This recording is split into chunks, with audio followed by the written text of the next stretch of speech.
Тентек ешкі мен ақылды қоян. Баяғы бір орманда жан-жануарлар тату-тәтті өмір сүріпті. Бірақ сол орманда бір тентек ешкі өмір сүріпті. Оның аты Томпақ екен.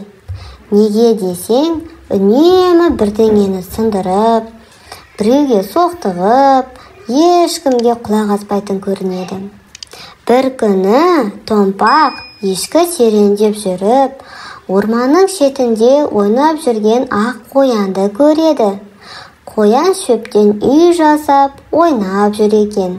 «Әй, қоян, не істеп жүрсің?» дейді ешкі.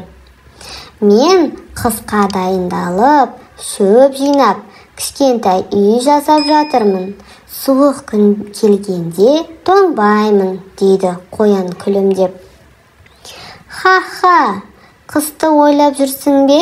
Қазір жаз, күн ыстық, ойна, секір», деп ешкі қоянның шөбін шашып, үйін құлатып кетіп қалады.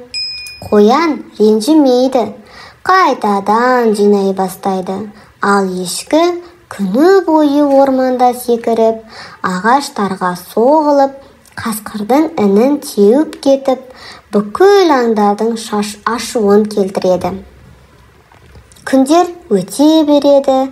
Бір күні аспанды бұлт торлап, қатты жел соғып, күз келеді. Аңдардың бәрі дайын, әр қайсының жылы ұясы бар. Ал Томпақ ешкінің баспанасы жоқ. Ол дірілдеп, біресе анаған, біресе мынаған барып паналайды. Бірақ барлығы: «Біз саған жазда айттық қой, тыңдамадың», дейді. Сонда ол қоянның үйіне келіп, есік қағады. «Қоян, мен тоңып тұрмын, қатты өкінемін, мені кешіріп ішке кіргізші», дейді. Қоян күлімсіреп: «Мен сені ренжітіп алсам кешір, ешкімге жамандық тілемеймін.